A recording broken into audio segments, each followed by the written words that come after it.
the crowd have it. Oh, he goes. It comes up a bit short.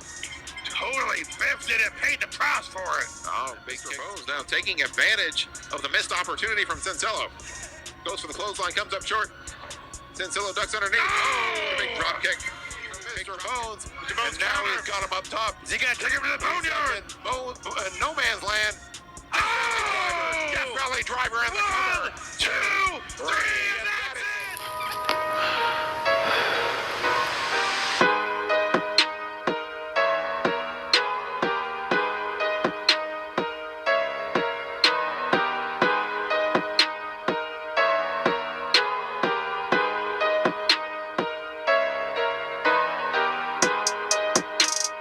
They used to call me Crazy Joe, but now they can call me Batman.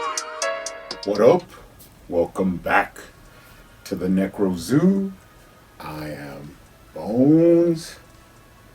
And in this one, we're finally going to build the Dark Father from McFarlane's DC Multiverse collection. Now, I have gone through this whole wave. We did Robin King, Death Metal Superman, which I really enjoyed, Death Metal Wonder Woman, beautiful sculpted figure. Then we opened the Death Metal Batman with the guitar, Plastic Man guitar, and now we finally can build the Dark Father. Now, in the comics, the Dark Father is one of the larger enemies from the heavy metal storyline. They do band together, the Trinity, to fight him at the end. Pretty interesting story. Don't really know how much I will enjoy this figure, but let's go ahead and get them together and take a look at them. Now, of course, we do have the torso. Pretty nice big torso there. Let's go ahead and start off with the legs. Now, on the inside, it does have an L for left. And it has like these longer pegs, so it should be easier to put together than some of the other Connect builds. That one went in pretty smooth. Then this one has a R for right.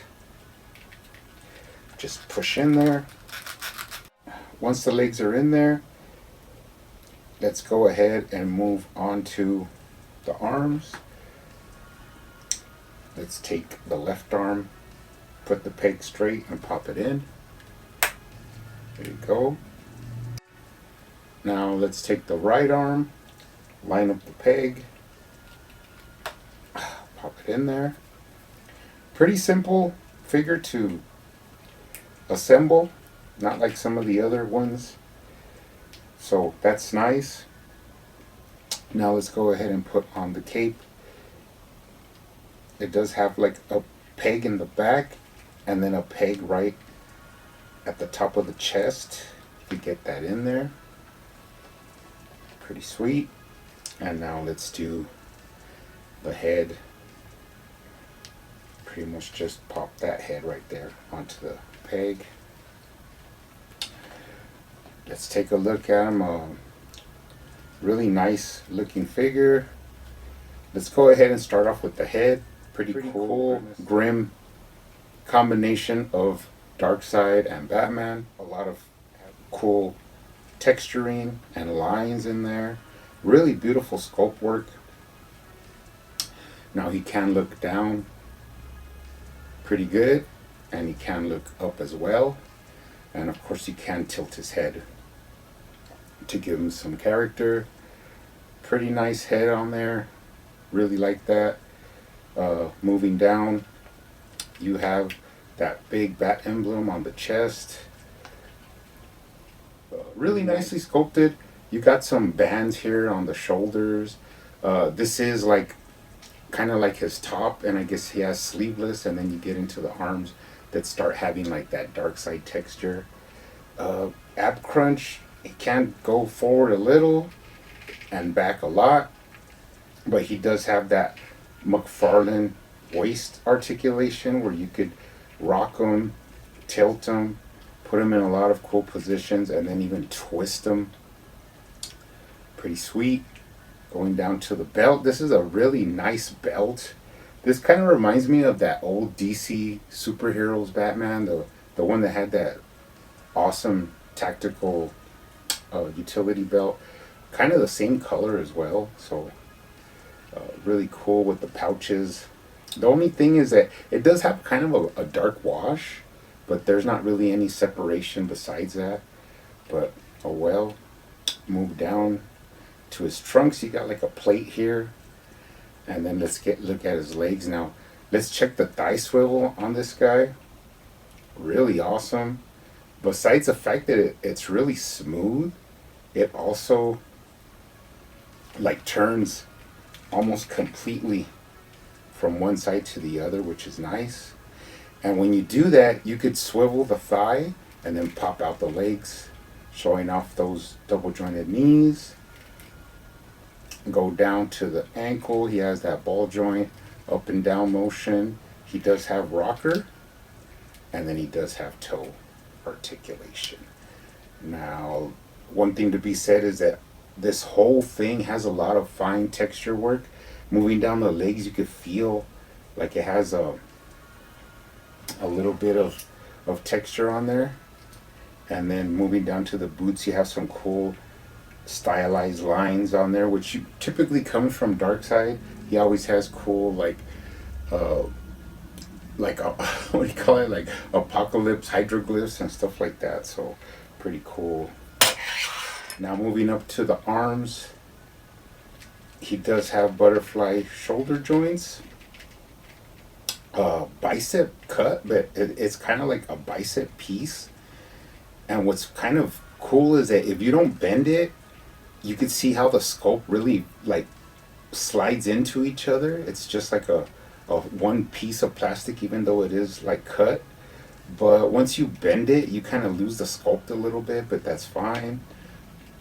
He does have only single jointed elbows, so you only get 90 degrees there. Let's look at his gauntlets that are really spiky. You gotta be careful, they're pretty sharp. And then moving into his hands, really well hidden ball joint from the wrist from the top, but once you move onto the inside you could see it prominently, but it does give you some cool wrist articulation there. Pretty nice. Let's take a look down from the bottom. Speaking of apocalypse glyphs, you have them there at the bottom of his shoes. And then moving up, some nice sculpt work. The back of the belt, the cape, really nice. The cape has a lot of cool lines in it and texturing. Really awesome.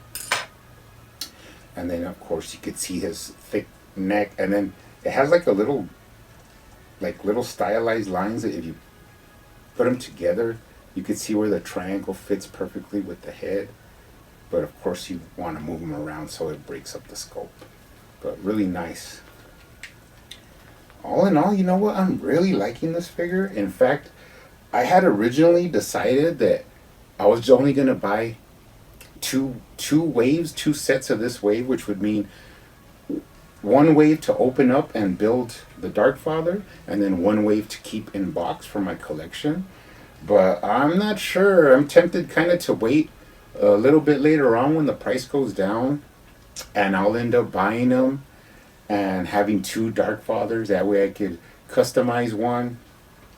Now I have been seeing some images, and especially on the box, and then in some of the comic panels, there's things I want to add to this guy. Like the boots, the very bottom are supposed to be black, and then the trim of it, and then the spikes on his gauntlets are supposed to be silver. The belt is supposed to be like have more yellow into it, so I might look into doing that. And then different little adding of details for the sculpt work. I just might have to do that. I might end up getting another one of these just to do some customized work, but we'll see. But for right now, I really like this figure.